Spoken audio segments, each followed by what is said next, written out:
Bonjour à tous. Alors aujourd'hui, une petite vidéo sur un sujet qui me passionne. Mais avant tout, donc je suis Carole Caudrelier, master coach en neurosciences, mentor, thérapeute, formatrice, facilitatrice de conscience. Et j'organise des ateliers de transformation personnelle, des ateliers aussi de formation en bien-être. Voilà, et des consultations privées d'accompagnement professionnel ou personnel, où j'accompagne l'être en fait dans son évolution et dans son expansion en accord avec ses valeurs profondes.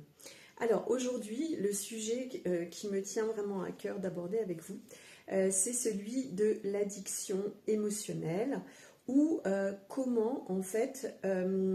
sans s'en rendre compte, puisqu'à l'heure d'aujourd'hui, les émotions sont énormément valorisées, on nous invite effectivement à exprimer nos émotions, à travailler sur nos émotions, mais surtout à les exprimer. Et comment, voilà, si on n'y prend pas garde, en fait, ces émotions peuvent complètement nous happer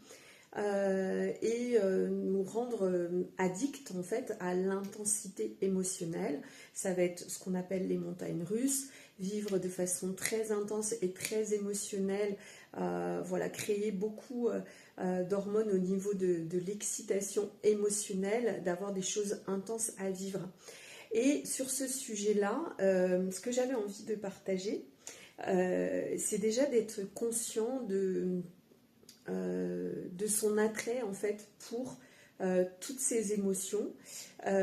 qui, lorsqu'elles ne sont pas gérées, lorsqu'elles ne sont pas conscientisées,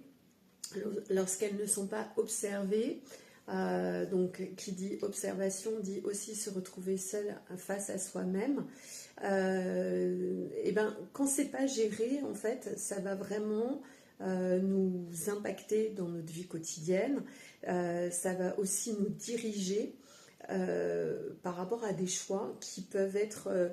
ceux d'un mental ou d'une personnalité donc affectée par les émotions,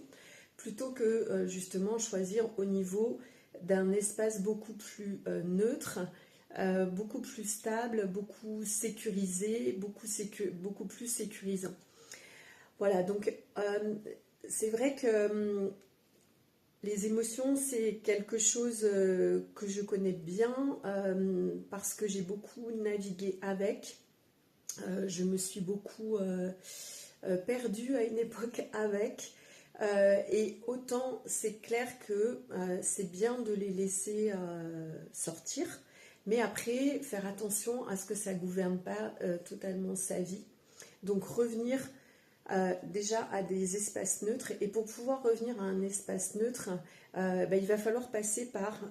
donc tout ce qui est conscientisation émotionnelle, observation, donc faire le travail très délicat de être en présence avec soi-même, sans aucune distraction extérieure. Ça, c'est vraiment le plus compliqué. Donc ça veut dire ni télé, ni radio, ni musique, ni même lecture, voilà, ni même méditation ultra spirituelle. C'est vraiment observer qu'est-ce qui est en train de se jouer à l'intérieur de nous et de voir en fait quelles sont les émotions en action, quelles peurs aussi c'est en train de faire émerger, enfin quelles peurs sont en train d'émerger par rapport aux différentes blessures qu'on connaît, donc l'abandon, le rejet, l'humiliation, voilà, il y a la culpabilité, voilà, il y a pas mal d'émotions qui peuvent revenir par rapport aux blessures qu'on a eues. Donc, faire ce travail intérieur de observer ses émotions, de rester un petit peu avec, et ça c'est très très important. Donc là, ça va être l'analyse de tous les comportements de fuite, que ce soit dans les dépendances, alors alcool, tabac, drogue, nourriture en excès, également relations sentimentales en excès, en fait ce qu'on va appeler la dépendance affective ou la dépendance amoureuse, de toujours être finalement dans une intensité pour ne pas aller voir en fait son vide intérieur, pour ne pas aller voir se confronter à sa solitude intérieure. Donc il y a toute l'observation de ces émotions, de pouvoir entre guillemets travailler sur elles, mais c'est plutôt les laisser passer, mais ne pas forcément les cultiver pour générer en fait des excès de soit à outrance d'excitation joyeuse mais un petit peu trop euphorisante, qui peuvent aussi être pour moi assimilées à des dépendances, ou des accès justement un petit peu de tristesse, de désespoir, de dépression, qui vont aussi permettre à la personne de rester dans une espèce d'état très très intense au niveau émotionnel. Alors, la chose aussi que je voulais aborder, c'est comment, par exemple, les drogues ou l'alcool, même la nourriture, et ça dépend en plus de ce qu'on mange, peuvent, alors elles peuvent être utilisées, toutes ces choses peuvent être utilisées pour fuir ces émotions, elles peuvent aussi entretenir le brouillard mental. Et ça, c'est très très important. Il y a beaucoup de personnes qui sont actuellement dans un espèce de brouillard mental et qui n'en ont même pas conscience, donc qui sont complètement coupés d'eux-mêmes, de leur être-té, de leur guidance intérieure, et qui sont dans vraiment, voilà, il n'y a pas d'autre mot, brouillard mental, c'est-à-dire un espace où il n'y a aucune clarté par rapport à qui on est, par rapport à ce qu'on désire, par rapport à ce qu'on ne désire plus, par rapport à où on a envie d'aller, par rapport à qui on est même. Et des fois, ce brouillard mental est exacerbé aussi par la présence d'autres personnes, des proches, donc ça peut être des proches de la famille, ça peut être aussi des partenaires de vie, sur le plan sentimental, ça peut être aussi entre guillemets des meilleurs amis ou des fréquentations qu'on a quotidiennes qui viennent impacter et rajouter en fait par rapport à cette idée de brouillard mental, et qui va nous empêcher d'être au clair avec nous-mêmes, d'être en capacité justement d'observer un petit peu tout le paysage émotionnel quotidien par lequel on peut naviguer au cours de la journée, qui va nous empêcher aussi de retrouver ce centrage, cet alignement intérieur et cette neutralité qui est essentielle en fait pour pouvoir opérer une saine gestion de ses émotions, et ne pas aller dans voilà, un espèce de yo-yo, une espèce d'addiction de toujours plus de sensationnel, toujours plus d'émotionnel. Voilà, à un moment, c'est vrai que c'est très excitant à vivre, c'est très palpitant, mais quand on fait le travail intérieur de se retrouver avec soi-même, vraiment en toute authenticité, en toute vulnérabilité, ça peut aussi conférer vraiment un sentiment d'acceptation de soi, de connexion, de communion avec soi-même, qui est beaucoup plus calme, beaucoup plus serein, beaucoup plus détaché des personnes extérieures, et même s'il s'agit de personnes de la famille ou de son proche entourage, d'un partenaire ou d'une partenaire de vie, d'amis très proches ou de collègues de travail, ça va permettre de retrouver son espace d'être, de pouvoir se repositionner à l'intérieur de cet espace d'être pour pouvoir ensuite mieux appréhender le monde qui nous entoure, les relations aussi que l'on a envie d'entretenir et de nourrir, de mettre un terme à toutes les relations toxiques,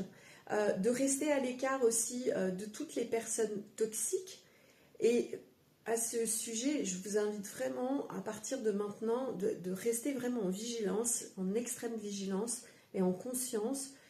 de quand je suis auprès de telle personne, est-ce que je me sens bien, est-ce que mon corps est léger, est-ce que je suis à l'aise, ou est-ce que je suis crispée, est-ce que j'ai mal quelque part dans mon corps. ou est-ce que même sur le plan mental, ça crée du brouillard énergétique? Voilà, ça c'est très très très important. Donc voilà, cette petite vidéo aujourd'hui pour aborder donc ce sujet de l'addiction émotionnelle, qui est une nouvelle forme d'addiction dont on parle pas beaucoup. Moi, j'œuvre vraiment au sein de mes accompagnements et du suivi en coaching que j'effectue à ramener la personne sur un terrain de neutralité et de détachement émotionnel qui va permettre d'ailleurs de mieux gérer tout ce qui est séparation, rupture, deuil et aussi changement de vie assez intense, de sorte des grands changements de vie tels un déménagement, un changement complètement d'activité, de domaine d'activité, une reconversion professionnelle, de bien rester en fait dans le neutre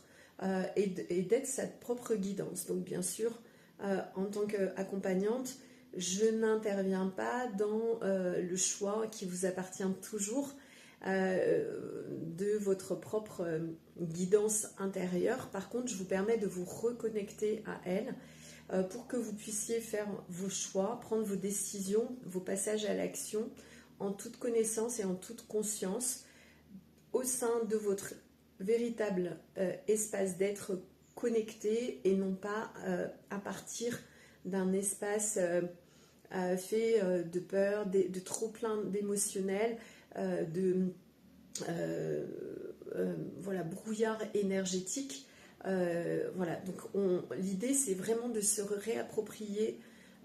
son territoire, son espace énergétique, son propre espace émotionnel, donc avec aussi toutes les problématiques qu'il y a pour les personnes qui sont en pâte, ce qui est mon cas,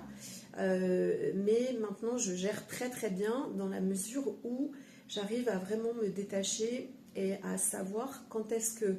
les émotions, c'est juste que je les capte émanant d'une autre personne ou d'autres personnes, ou quand ce sont les miennes, qu'elles m'appartiennent, et du coup c'est à moi de les gérer. Et on sait que 90% des émotions, des sentiments, des pensées, des croyances aussi ne nous appartiennent pas. C'est souvent des choses qu'on capte au niveau énergétique autour de nous. Donc d'où l'importance de revenir à soi pour une plus grande maîtrise de soi, de redevenir maître de ses émotions, pour pouvoir aussi redevenir maître de ses propres intentions et de ses actions à venir. Voilà, c'est tout pour aujourd'hui. Je vous retrouve très bientôt.